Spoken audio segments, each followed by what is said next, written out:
ہوا گلے ملتے ہوئے اور کھانسی نزلے زکام والے کو نماز میں کھڑے ہوا دیکھا، نماز یہاں سے چھوڑ کر مسجد سے اس کو میں باہر نکال کر پھر نماز پڑھاؤں گا، ورنہ نماز نہیں پڑھاؤں گا۔ آپ لوگ احتیاط ہی نہیں کر رہے ہیں، الزام ہمیں دیتے ہیں، ڈاکٹروں کو دیتے ہیں، ڈاکٹر اپنی جان جو ہے نا ان کی عذاب میں آئی ہوئی ہے، مر رہے ہیں ڈاکٹر، ان کو وینٹیلیٹر نہیں مل رہے ہیں۔ آپ لوگوں نے کھیل بنایا ہوا ہے کرونا کو۔ بھائی یہ کرونا ختم ہونے والی چیز نہیں ہے، 5 سال تک ختم نہیں ہوگا، یہ آپ کو میں بتا دوں، لکھ کر دے رہا ہوں میں آپ کو، یہ چلے گا ایسے ہی۔ جب آپ سبزی کی دکان پر جا سکتے ہیں، آپ سپر مارکیٹ جا سکتے ہیں، مسجد بھی آئیں، جمعہ پڑھیں، نماز پڑھیں، ڈسٹینس ختم کریں، نماز کے فوراً بعد ڈسٹینس پیدا کر لیں۔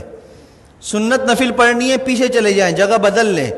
اسی جگہ پر نماز نہ پڑھیں دوبارہ۔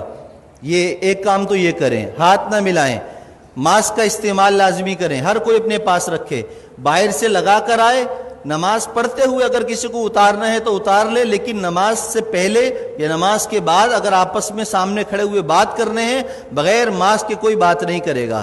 اگر کرے گا تو انشاءاللہ تعالیٰ اس کے خلاف بیان بھی ہوگا، اس کے نام لے کر پھر سب کیا جائے گا۔ عزت بہت ہو گئی ہے، آپ لوگوں نے مجھے بے عزت کر کر کے تنگ کر کے رکھ دیا ہے، اب نہیں، اب میں آپ کو بے عزت نہیں کروں گا، اب میں آپ کو سکھاؤں گا دین پر عمل کیسے ہوتا ہے، اور یہ حکومتی احکامات پر عمل کیسے ہوتا ہے، یہ ہمیں بھی آتا ہے کرانا۔ اور اگر اب میرے خلاف کسی نمازی یا کسی نے بھی کوئی درخواست یا کوئی ایسی حرکت کرنے کی کوشش کی تو میں نے وکیل سے بات کر لی ہے، پورے خاندان کو انشاءاللہ تعالیٰ اور کی نسلوں کو تڑپاؤں گا، قانون بھی استعمال کروں گا، اور وظیفے پڑھ کر اس کی نسل کے لیے بددعائیں بھی کروں گا، اس لیے کہ میں بہت تنگ آ چکا ہوں آپ لوگوں کی ان حرکتوں کی وجہ سے۔ 3 مہینے ہو گئے مجھے برداشت کرتے ہوئے، بد احتیاطی ختم کرنے کا نام کوئی نہیں لے رہا، بس ٹائم پر ٹک ٹک ٹک ٹک اذان، ٹک ٹک ٹک ٹک اذان۔ ابے پرہیز تو کرو، جو ڈاکٹر کہہ رہے ہیں وہ تو کرو، جو علماء کہہ رہے ہیں وہ تو کرو، اپنے باپ کی بات مانتے نہیں ہو، مولویوں پر انگلی اٹھاتے ہو، شرم نہیں ہے تم لوگوں کے اندر۔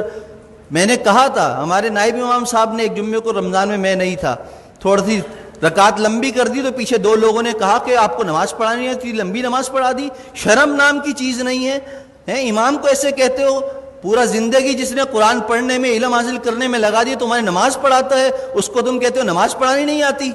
تمہیں تو طہارت اور غسل نہیں آتا، کیسے پیشاب کرنے کے بعد قطرے پاک کرتے ہیں اس کا طریقہ تمہیں نہیں آتا، پانی نہ ہو تو تم مولویوں کو سکھاتے ہو، اماموں کو سکھاتے ہو۔ خدا کے لیے ہاتھ جوڑ کر میں کہہ رہا ہوں، میں وزیر اعلیٰ نہیں ہوں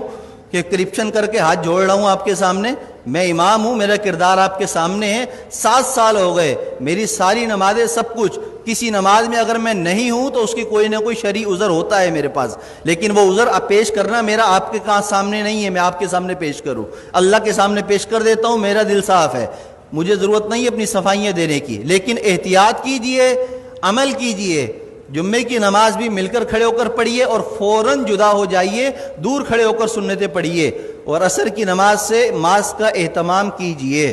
جیب میں رکھ کر لائیے، پہن کر لائیے، بات کرنی ہو ماسک لگا کر پہنیے، مجھ سے مسئلہ پوچھنا ہو 1 فٹ دور بیٹھ کر مجھ سے مسئلہ پوچھیے، ہاتھ اور ملانے کی اور مجھے خیریت لینے کی آپ کو ضرورت نہیں، الحمدللہ میں خیریت سے ہوں۔ اللہ ہم سب کو دین کی سمجھ اور عمل کی توفیق عطا فرمائے۔ میری باتیں کسی کو بری لگی ہوں تو پیش کی معذرت ہے، معذرت، جزاک اللہ خیر۔